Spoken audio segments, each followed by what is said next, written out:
Are you digging up the dirt on your dead? Want to find out how? Hear the latest on new family history sources and websites with interesting and fun guests and experts. Find out what other people have been learning about their ancestors. From kings to thieves, inventors to farmers, nothing that's been discovered should surprise us anymore, but it always does. Find out what we mean. Great family history stories and information are on the way now with Extreme Genes, Family History Radio, and extremegenes.com.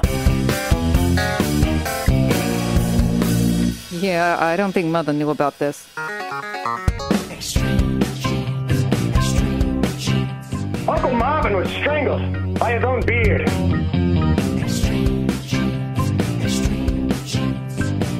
Yeah, you never saw it coming.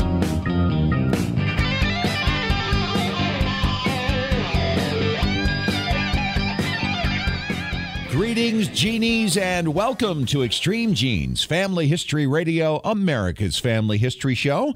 I am your radio root sleuth Fisher, where we shake your family tree and watch the nuts fall out. I was just reading the other day where family history research is second only to gardening as a pastime, as a hobby. Interesting. Roots and digging, both of them. Whether you're interested in researching the past or recording the stories of the seniors in your family, we are here to help. Hey, we're excited to welcome another great radio station to our affiliate network, News Talk KZBI-FM 94.5 in Elko, Nevada. We're proud to be part of Ken Sutherland's outstanding weekend lineup. This past week, we celebrated Veterans Day, and a few days before that, the 25th anniversary of the tearing down of the Berlin Wall. And we have guests today relating to both of these events. First, in about 6 minutes, Wynn Hubrich, a veteran of the Vietnam era, joins us to talk, not about his time in the military, but his and his family's astounding escape from East Germany in the early 1950s. The story is remarkable, and we could probably fill 3 shows on all the details, but I know it will touch your heart as he shares his story. We'll also find out what his reaction was when the wall came down back in November of 1989 after 28 years. Then later in the show, Clarence Anspake from Bellmore, Long Island in New York, a military historian and veteran of a National Guard unit that had a lengthy pedigree as a militia unit, will talk about researching militia records. What are the best records to find and what might they contain?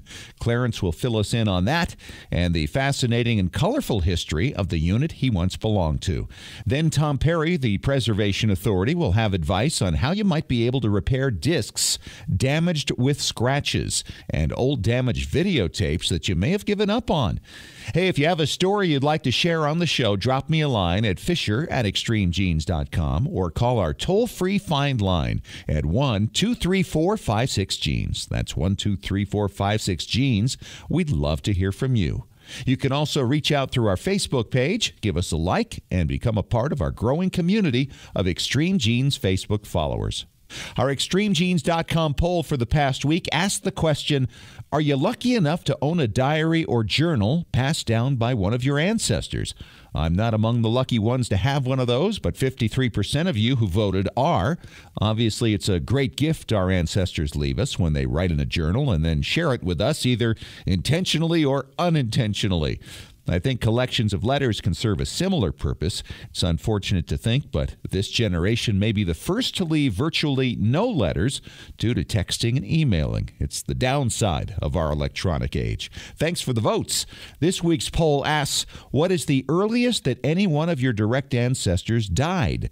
In their teens, 20s, 30s, 40s, or 50s? What is the earliest that any one of your direct ancestors died? It's always sad to see someone leave too early, and sometimes you can feel that sadness for the rest of the family when you find the record of their premature death. I think the earliest in my line was 26. Cast your vote now at extremegenes.com, and we'll get you the results next week. It is time for our family histoire news from the pages of extremegenes.com. It was quite the family reunion at the White House this past week. President Obama presented the Medal of Honor posthumously to First Lieutenant Alonzo H. Cushing, who died in the Battle of Gettysburg after facing down a barrage of Confederate fire. The Wisconsin officer was ineligible for the medal at the time because there were no posthumous presentations. Advocates have pressed for this for 25 years, led by a woman who lives on land once owned by the Cushing family in Wisconsin. But having died childless at 22, the Pentagon struggled to determine just who should receive the medal. The honor fell to Helen Ensign of Palm Desert, California, a descendant of Lieutenant Cushing's aunt. Two other distant cousins from New York and Georgia and their families also attended. The medal is to be displayed at Gettysburg and then later at West Point, where Lieutenant Cushing was laid to rest. See the pictures and read more about it at extremegenes.com. And coming up next, this past week marked the 25th anniversary of the tearing down of the Berlin Wall. I'll talk to a man whose family history will amaze you. He lived in and escaped from East Germany and later became an American GI. That's in 3 minutes on Extreme Genes, Family History Radio and extremegenes.com, America's Family History Show.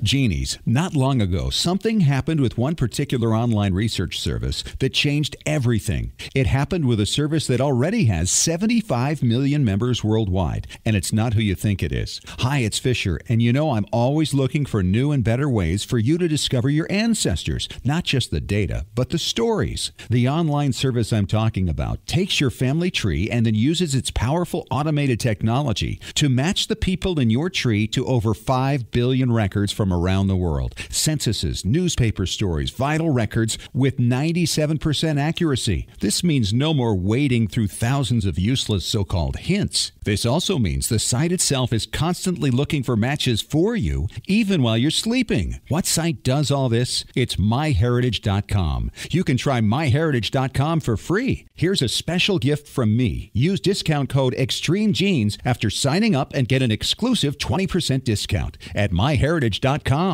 While we all love diving into the deep end of our gene pool, don't forget about capturing the histories of those who are still with us. Go to Storyworth.com to start your family story today. Each week, Storyworth.com will email a question to people whose stories you wish to preserve.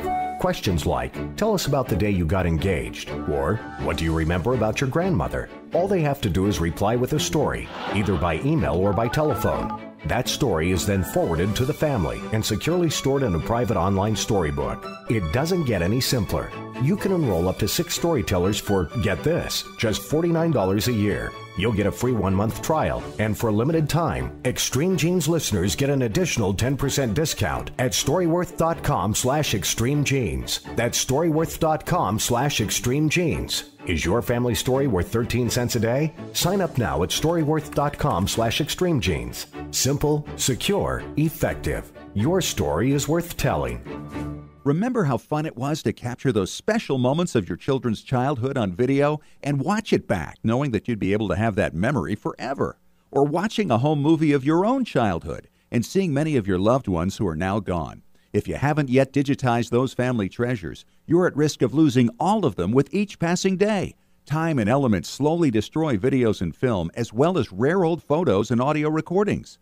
Rescuing your memories is what TMCplace.com has been doing for over 40 years. They can transfer all these discs and hard drives so you and your family can enjoy them digitally for generations to come, and without damaging the originals. They provide free shipping both ways on most orders. They even offer GPS real-time tracking of your package so you can be confident that nothing can ever be lost in transit. Call toll-free 1-866-483-1717 to talk to Extreme Genes Preservation Authority Tom Perry about your special project, or order online at shop.tmcplace.com.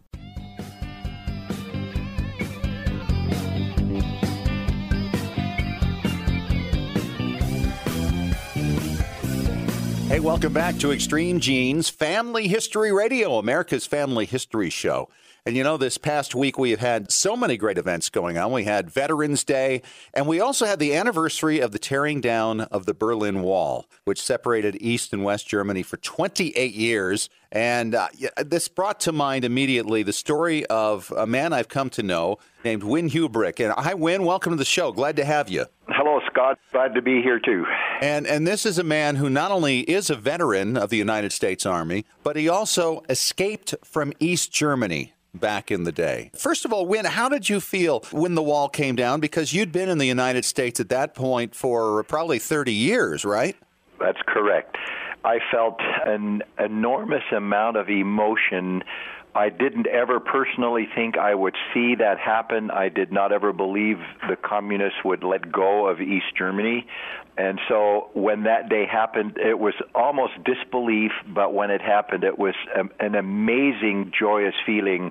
It was like a freedom day for me, for my old country. What did you do that day? I was actually working, and someone gave me a call. And at first, when they told me what was happening, I thought it was a joke. I thought they were pulling a joke on me. And then I turned on the television sets and started to actually watch and monitor the newscasts that were happening around the world. And it was unbelievable. I totally had tears in my eyes because we still have relatives. Even now, and then we had relatives in East Germany that now could come out and we could go visit. And you hadn't seen them in decades. We had never seen them for about 35, 38 years or so. Wow. Well, you have the most amazing family history. And tell us, first of all, a little about the background. Your family has been from the East German side of things, or what was, for centuries, yes? Yes, that's correct. My dad was born near the German-Polish border. My mother was born in northern Germany. So that's my history. Both parents are German, and I'm 100% German myself, but now 100% American. Yes, you are, in every way. Well, let's talk about this. The war is over. Your father and your uncle, or more than one uncle, and many family members, were forced to fight for the German army. The German army is done, and Russia comes in and takes over your part of the country, which had to be traumatic enough as it was. Talk about this big change that went on. Right. Originally, my parents had heard that the Americans were coming towards our part of Germany. We lived in a small town called Rathenau, which is located about 60 kilometers northwest of Berlin, Berlin having been the headquarters of the German Nazi army. And we had heard originally that the Americans were going to come to this part of Berlin, and which included our part. But to our dismay, the Russians ended up with the eastern part of Germany. They divided up in the armistice in 1945 Germany into four parts, an American sector, a French sector, a British sector, and a Russian sector. The Russians, for some reason, got the biggest portion of it and drew a line called the Green Line. It was an imaginary, well, it wasn't imaginary, it was a real line between the eastern part of Germany and the western part, or the Free Sector, as we called it. It totally changed our lives because now our family had to live under the rule of communism. And I totally remember as a child now, when that happened, I was a baby, so I don't remember the actual events. But I do remember the Russians patrolling our streets, having curfews, watching them parade, watching them patrol the streets with their Russian fur hats and the red star in the middle and their big weapons. As a child, that was quite impressive for me. Well, absolutely. This had to be a tough economic time as well. How did you eat? That was interesting because the German economy after the war was totally to zero. There was no distribution system. There was no production system. There was no economy. My dad was quite resourceful. He had learned some portions of the electrician's trade. And what he did is quite innovative. He would go to the farmers and ask them if he could work for them, hooking up power when it was possible, or generators, or anything in his trade. And as pay, they would give him food instead of money. Money was worthless at the time with no economy. And so that was one way he supported the family, where he would work for the farmers, who were really the only ones that had food at the time. Again, the distribution system was broken down, and there was no way to go to stores, or very little in the stores. There was what they would call a black market, and that was the way a lot of bartering happened, under the table, as they called it. It wasn't in the open. It was illegal, but that's how the economy actually pulled itself out of its bad situation. A lot of people engaged in it. When they had resources of one kind and someone else needed that, then you traded and bartered until you found what you needed. My father was quite resourceful and gutsy. Often he would try to deal with the Russians, but often they wouldn't want to have anything to do with the German economists or anything to do business unless it was to their advantage. But let me tell you one or two quick stories. We had in our hometown a Russian encampment, and my dad would go to the Russians in the evening after they had had their evening meals and would request scraps of food or leftovers, and often they would give him broth that they made from a Russian soup called borscht, which had fat in it. One of the things we couldn't get in Germany at the time was butters, fats, meats, bacon, anything of fat value. And this broth would have that fat in it, and then my parents would add either we would get bread or we would add potatoes and make a soup out of it, but it was leftover broth from the Russians. So that was, I remember sitting on my dad's bike to go to the Russian camp to get this leftover. He would put it in two canteens and bring them home. That was kind of interesting. Yes. As a child, I remember stealing from the Russians. That doesn't sound very good, but it was a survival method. We lived close to a train station where they unloaded coal for the Russians, and they would have these heaps of coal along the train tracks, and the Russians would not leave those alone because that was precious. They would patrol, and they would have one or two guards that would circle these large heaps of coal. As children, we would time them, and once they disappeared on the backside, we would have 4 or 5 kids run to grab the coals. We had to run across a field to the train tracks, grab them and run back, and then we would stash them before they would come out at the other end again. And we earned a penny a coal. My dad gave me a penny a coal as a child when I did that. Oh, boy. Just to stay warm, right? Just to stay warm in the home, right. Well, let's talk about the escape, because you guys did this in the 1950s, as I recall. Correct, 1952. Talk about this amazing escape from East Germany for your family and how you made it to the United States. My father had relationships to some degree with the U.S., and the information we got was that the Russians would tighten their grip on East Germany, and my dad and my mother had this vision of escaping and possibly even coming to the United States of America. And my dad then started thinking of a plan. The Russians were quite devious. They would not let an entire family cross from the East Zone, which is the Russian zone, into the Free Zone or the American sector, for instance. We were lucky in one way. My mother's brother, so my uncle, lived in West Berlin in the sector that was the American sector. The Russians would allow blood relatives to cross the border to go visit family at that time. So my mother and my dad could go, but all the children had to stay back, or a mother and 2 children could go, or 3 children, and the father and the rest of the children. That way the Russians were assured that you would return. Because at that time, between 1945, 46, and 1959, 60, and 61, the Berlin Wall went up. So many of the East Germans escaped or tried to escape to West Germany. My dad then came up with a plan. Because they wouldn't let the entire family cross at any one point, we divided up our family. My grandmother, who lived with us at the time, took my 2 older brothers and moved to East Berlin, where she had a sister, so that was my great aunt. Right. And my mom and dad and myself and my younger sister, the 2 youngest one and mom and dad, stayed in our hometown of Rothenau. At an appointed date in the future, we requested a visa, or a passing visa as they called it, which allowed permission to go from the east to the west. And my dad formulated a plan that on a certain date, at a certain time, we would cross into West Berlin, into the American sector, at 2 different crossing points. In the day of computers, that could never happen. They would have cross-referenced, but my grandmother applied for a pass with the 2 grandchildren that she had with her, my 2 older brothers. And then at that point, we crossed from 2 different points. We had an appointed place in the American sector in Berlin.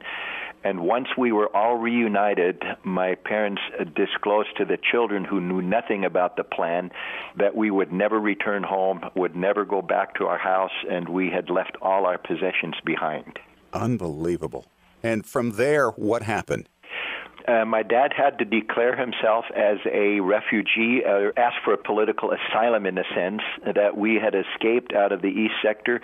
And by then, the Germans, the West Germans, the American sector certainly had provided for refugee camps because there were quite a few people that were escaping.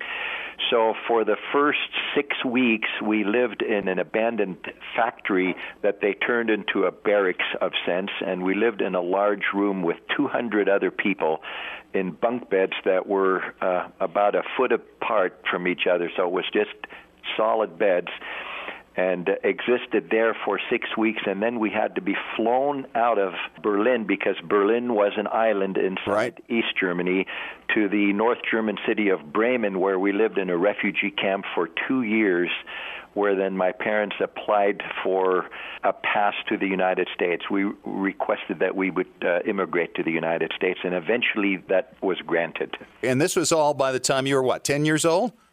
We came to the United States when I was 10 years old. That is correct. We escaped when I was 8 years old. And Dad and Mom, how long did they live? They lived to totally enjoy this free country.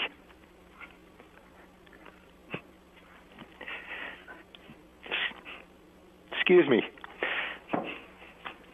I love this country, and so did my parents. They lived for many, many years in Salt Lake City, Utah. My dad became a United States citizen with my mother, and then he lived until he was 99 years old. So he had more of his life in the United States than he did in Germany, and he loved every minute of it. Isn't that great? What a great story. Wynn, thanks so much for sharing your history with us and reminding all of us why we love our country so much. This is an amazing country, and we do take things too often for granted, and I hope we don't. We do need to appreciate the great freedoms that we have of voting, of having rights, of having civil rights, of having a Bill of Rights. All those things we often take for granted, where many millions, even today in the world, do not have that right, privilege, or blessing. It's been great talking to you. Thanks, Wynn. My pleasure. Thanks, Scott. Have a great day and a great program. And I should mention, Wynn was in combat in Vietnam. And coming up next, speaking of veterans, we're going to talk to another one who served in a National Guard unit that was once a militia unit. We'll talk about those various records, how to find them, what we might expect to find in those records. Coming up next on Extreme Genes, Family History Radio, America's Family History Show in 5 minutes.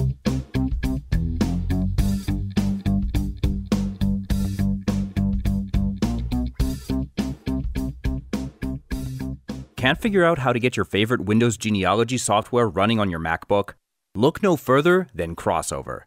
Crossover by Codeweavers at www.codeweavers.com allows you to run your Windows software on your Mac without the need to buy a copy of Windows.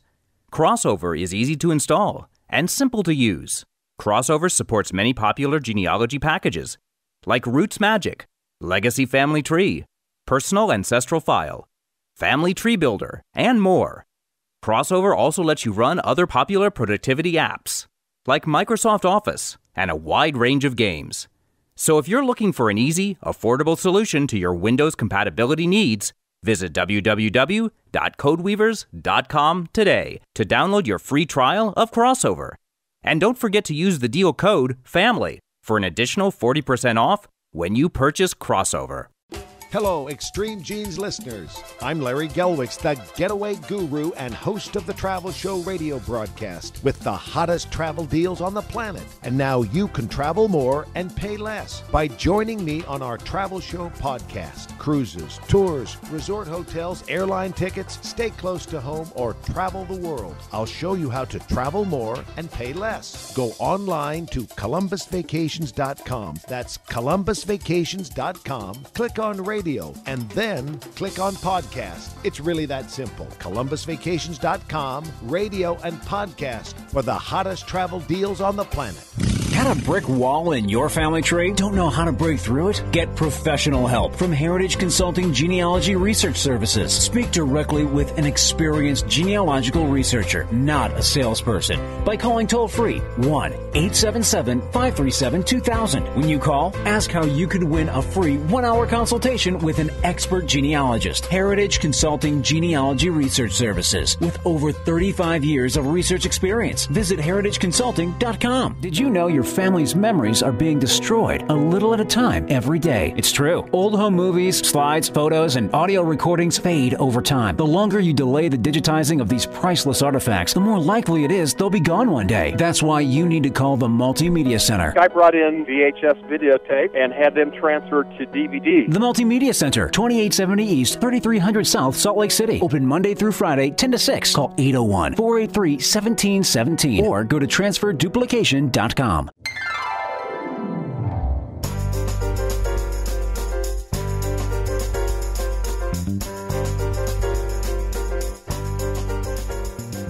Hey, and welcome back to Extreme Genes Family History Radio and ExtremeGenes.com. You know, Jeannie's, way back in the day, before there was even an internet, when I started working on my family tree, I went on a trip to New York City, was living in Florida at the time, and went to the New York City archives in the middle of a blizzard. It was January of 1982, and the snow is blowing sideways, and the city's pretty much shut down. But since I had gone to New York just to do research, I went into the city and went to the archive and found myself with my wife the only people in there. And they had about a dozen broken down microfilm readers. And we were just getting started, didn't know a whole lot about it, and eventually came across a census record that showed my great-grandfather with a particular household. And at the bottom of the list of the household was an older woman named Catherine Anspake. She was 86 years old. And I figured, well, this woman must be the mother of my second great-grandmother, Fisher. Well, as I spoke those words, a woman had just sat down next to me at another reader, and she leaned over and said, "Excuse me, did you say Anspake?" This was one of those serendipity moments. So I turned to her and I said, "Well, yeah, I did. Why?" And she said, "Well, that's a very rare name in early New York. I happen to have a friend who's a banker on Long Island by that name, and he's just gotten started." Well, I gave her my information. She contacted him.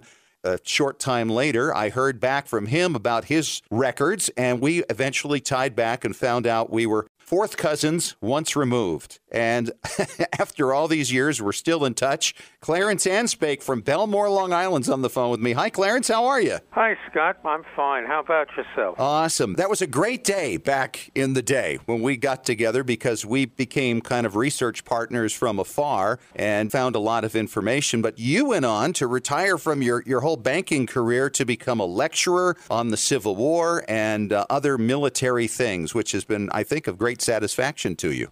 Yes, it has. This week, of course, has been the celebration of Veterans Day, and you being one of my favorite veterans, I thought we'd talk a little about militias, because you have a great background in the history of militias, and they really go back kind of to the beginning of time, don't they? Yes, they really do. I think the concept, at least, will probably last for many, many more years to come.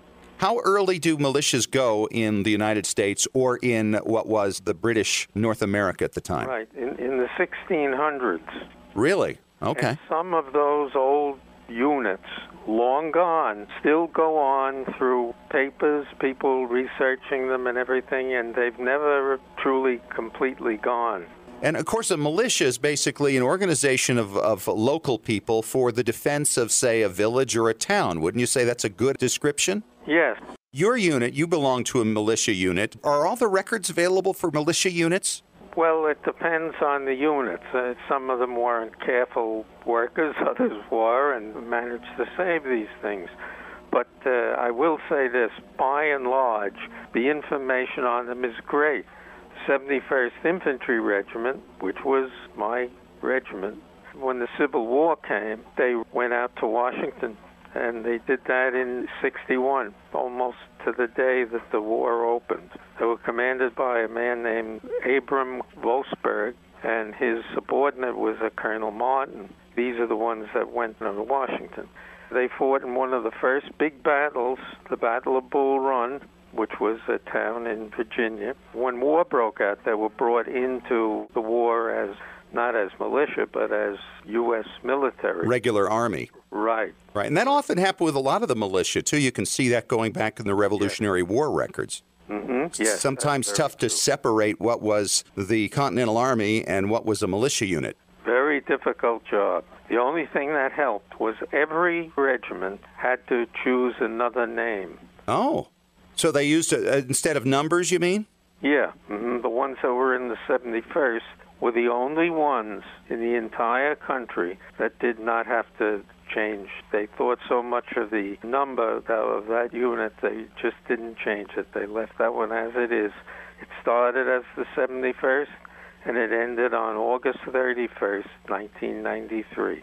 Wow. So some of you are still around, of course, but you feel certainly a kinship with those who fought back in the 19th century as well. Yes. So what wars and conflicts was the 71st involved in? The times when they fought against the big gangs in the streets in New York, there was the Civil War, the Spanish-American War fought in Cuba, and the 71st Infantry are the ones that captured San Juan Hill. Wow. After the Spanish-American War, First World War, and the Second World War. Now, after that, we had the Cold War. The Rainbow Division contained several units, one of which was the 71st Infantry. And they had trouble in the Berlin crisis of early 1960 and the Cuban Missile Crisis. That was in 1962. So you are kind of the historian then for the 71st at this point, yes? Yes, I am. As a matter of fact, they made me President Emeritus and the historian of the regiment. And so how many people have you been able to determine from the records have fought in the 71st over all these years? Let's say 3,000 maybe. 3,000? 4,000 at different times. And so you've documented the various battles they've been in or the wars they've been involved in? Yes. How many are still living from your group? I would say at least 100. So it's withering down. Yes, it is. Unfortunately, our veterans of World War II are disappearing. Yeah, very quickly. That's right. Well, let's talk about researching militias. Now, today, they would be called the National Guard, wouldn't they? Yes. Was the 71st ever considered part of the National Guard? Yes. So talk about researching records on militia units and the National Guard. I would assume it changes over time. And I've never really done this myself other than some of the records that were put in, say, county histories back in the 1600s. But when you get to the 1800s, how are the records kept? The records were good. They wrote their own histories. That was one of the big things. And that was at the time of the Civil War, basically? Yeah. Mm-hmm. At the time of the Civil War, you might find a guy would have taken his booklet, a little booklet, or a little Bible, and if there were blank pages in the back, they would take these down as notes. Oh. That usually worked, too, and it was something they could do quickly, sometimes under fire. Yes, under fire. And have a lot of people found those notes and posted them on the Internet where others can find them? Yes. Have you been able to take advantage of that then to add to the history of your unit?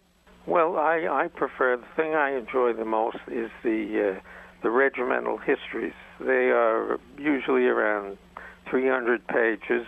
They have that old-style paper that turns like a rust color at different times.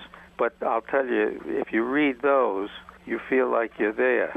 Oh, I bet you do. And then if you read it in the presence, now I seem to recall back in the day, you told me once that you obtained a Civil War uniform from the government. Mm-hmm. What was that, in the 50s or the 60s or something, for just a song? Do you still have that? Yeah. It was $2.50.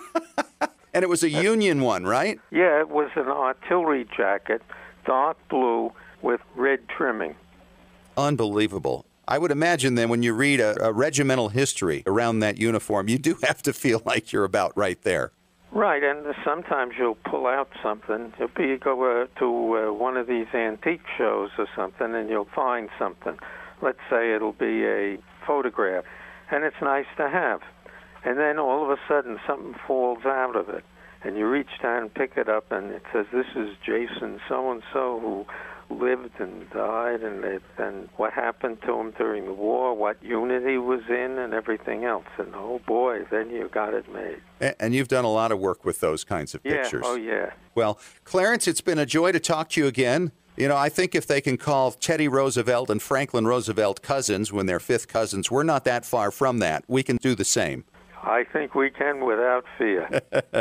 Great talking to you, my friend, and hope you had a great Veterans Day. We honor you for your service, and thanks so much for sharing all this information about militias. Oh, thank you very much. I appreciate it. Had a lot of fun, and what the heck, it's not what it's all about, but it's a good portion of it. You are so right, Clarence. Thanks for joining us. And coming up next, Tom Perry from TMCplace.com, our preservation authority, with more tips on preserving your damaged discs. On Extreme Genes, Family History Radio, America's Family History Show.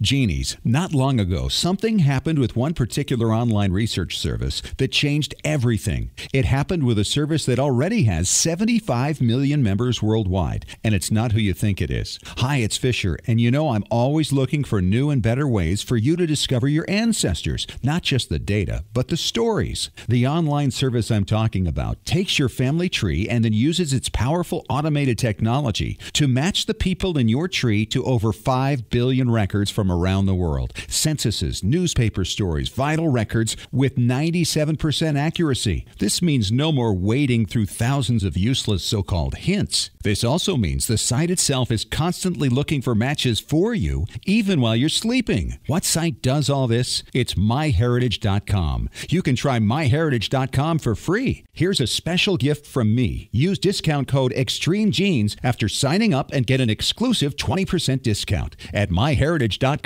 You know, when it comes to family history, there's nothing quite like the thrill of the hunt and the excitement generated by every new discovery. Who were your immigrant ancestors? What ship did they come over on? Why did they come when they did? Did they participate in any military campaigns that took place in their day? What personal challenges did your forefathers and mothers endure? Heritage Consulting, genealogy research services can get you the answers to many of these questions and more. They've been providing professional research and consultation services since 1978. Call toll-free 1-877-537-2000 to speak directly to a professional family history researcher. Heritage Consulting can research, collect, analyze, and interpret the countless documents your ancestors generated throughout their lives and present the findings to you in an attractive book or in an electronic format. The cost? Far less than you'd expect for far more than you can imagine. 877-537-2000 or go to heritageconsulting.com.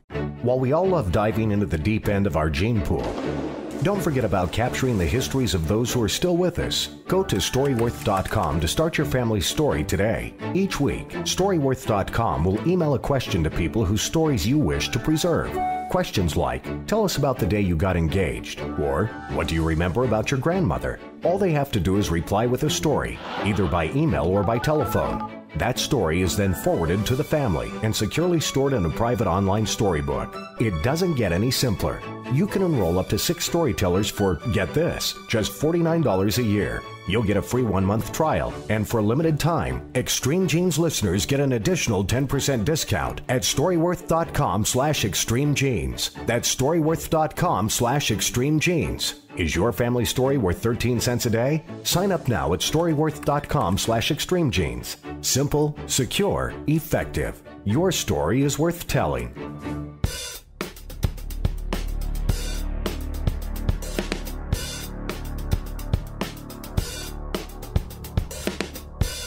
We are back. Extreme Genes, Family History Radio, America's Family History Show. Fisher here with Tom Perry from tmcplace.com. He is our preservation authority. And Tom, last week we were talking about how people can actually save damaged discs. And this is obviously really important if you're keeping your JPEGs on there, your family histories on there, maybe audio recordings of your grandparents, great-grandparents.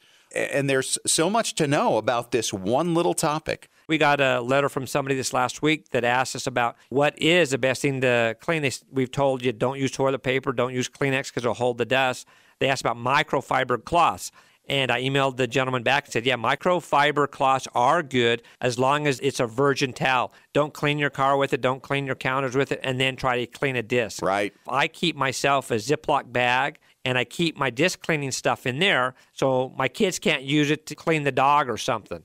So it's there for me, only for me to use. And a microfiber cloth is good. After you use it a few times, then give it to the kids or give it to the wife or the laundry or whatever, but don't use it on your dish. As we told you last time, start at the middle hole and work outside. And different kind of lubricants you want to stay away from. I don't know where this information came from, but I see these countless articles. Oh, yeah, use toothpaste. Toothpaste? Exactly. Toothpaste abrasive. Which brand? Now we want Crest or Colgate? I guess it depends if you want the one that 9 out of 10 dentists recommend or not. Yeah, but Tom doesn't, and that's the thing. Don't use any kind of toothpaste. There's so many other things like we mentioned last week. Use a mild dishwashing detergent. Don't use anything that has to be dissolved, because anything that has to be dissolved is going to have some kind of grit in it. You don't want to do that. If you have some discs, like some people have told us, they have minor scratches in it, you want to use something that's a nice polymer. If you go to a good automotive place, you can buy some polish that they use on cars that use on something like a vet on fiberglass because it has no grit. It's just really, really smooth. And you can put this on and just remember, center to outside, center to the outside. Do not go radial around it or you can do a lot of damage. Be smart and be careful with it. Don't throw discs away. And this is that much more important. Back stuff up. Anytime you have a video transfer DVD or a CD or audio cassettes, anything, if you're doing it yourself, fine, make a copy of it. If you send it off and have somebody else do it, if you have your neighbor transfer facility do it, make a copy. Put it in a safety deposit box or ship it across the country to somebody else that you trust that can keep it in a safe spot in case yours does become damaged. Now, one thing we didn't go into last week is when they're cracked. When they're cracked, they're pretty much shot. The best thing to do if your disc is cracked, look at it on the back side, which is a non-labeled side. And if you can see that's kind of going into the disc itself, and you can almost see a V-shaped, like the foil is actually separating from the polycarbonate disc, so it's actually being pulled into two pieces. And that means the zeros and ones are erased, are not there anymore. So won't be able to read those areas. If it's just a very minor crack, you can usually get some clear fingernail polish and put it on it, and that'll keep it from going any farther. I've even had people do it with super glue. The thing with super glue is make sure you lay it flat, put it only where the scratch is, and don't touch it. Let it sit for a day. But the biggest problem with 90% of the discs out there, they start reading at the center hole and go outwards, not like a record that starts on the outside and goes in. So if the crack is there, which is usually where the cracks are, it's not going to have any information for the DVD or CD player to know what it's supposed to do. And I'll go into a little bit more details of how to protect these. And also, if you want to fix your own VHS tape at home so you can transfer yourself, we'll go into that in the next segment. All right, in 3 minutes on Extreme Genes, Family History Radio and ExtremeGenes.com.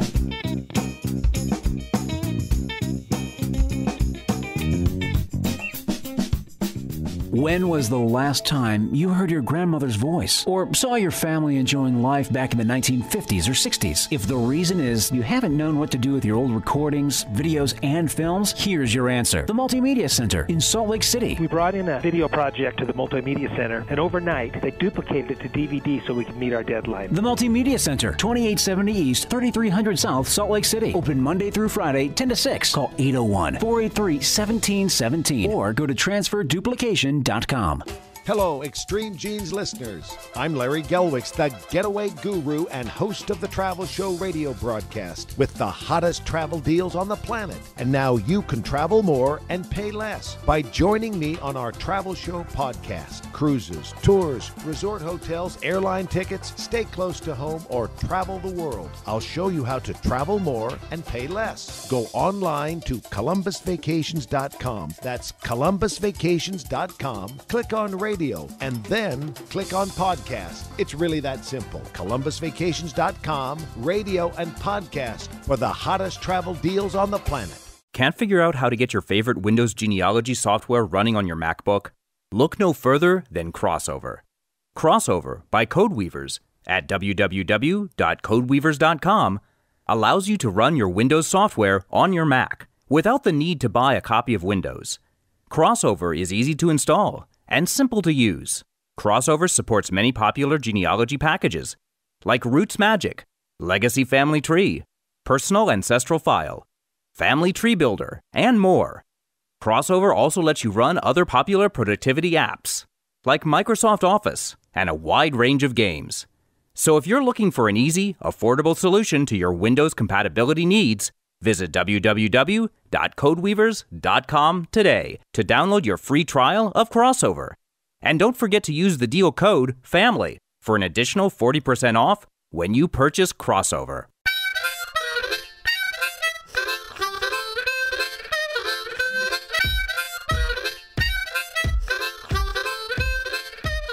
Back at it for the final segment of Extreme Genes, Family History Radio, America's Family History Show. I am Fisher, your radio root sleuth, with Tom Perry from TMCplace.com, the Preservation Authority. And Tom, last segment we were talking about discs. In fact, last week, and I had no idea there was so much to it. There were actually ways to restore broken discs. Now we're going to focus on videotapes because these things, of course, there's so many different types from different eras. They're constantly deteriorating. What do we do to save those when they go bad? And I guess, are we speaking of tapes in general or specific types? Where do we go? Okay, it's a lot like the DVDs and CDs. Anything that's audio only, like reel-to-reel tapes, are a lot easier to fix than you would say a videotape.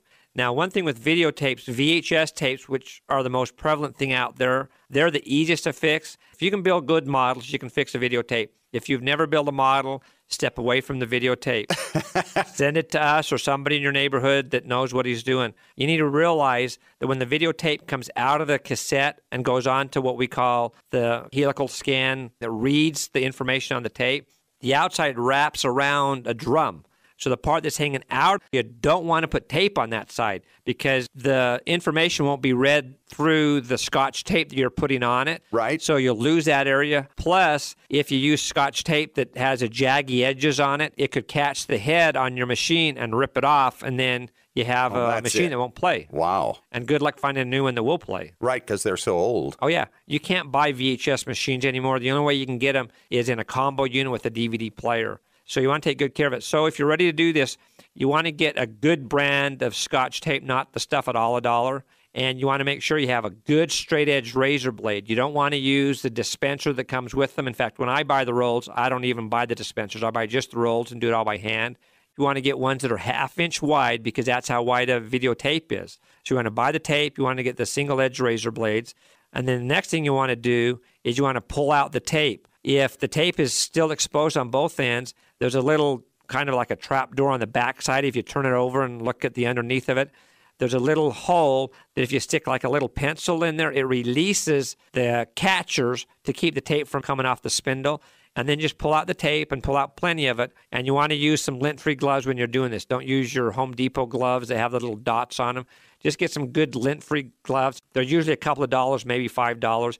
Because you don't want to get the oils from your fingers onto the tape because that will affect it as well. Where do you get those? Art stores? Oh, yeah, art stores. Any kind of an art store should sell those because when people are doing drawings with pencil and stuff, they put these on so they don't smear their hand in the art that they're drawing. So you pull the tape out. Then you want to get the 2 pieces of tape that are damaged and overlap them until 2 good pieces are covering each other. Then put down your razor blade across those 2 pieces at like about a 45-degree angle. Doesn't really matter. And then hold it down there really, really tight. Then you're going to take your top piece that's bad and pull it towards the razor blade, and that'll take that one off. Then don't move the razor blade. Then you get the one underneath it, do the same thing. So now you have 2 pieces that will mate together perfectly. Then you want to rotate them over so the shiny side's down or the side that was exposed is down.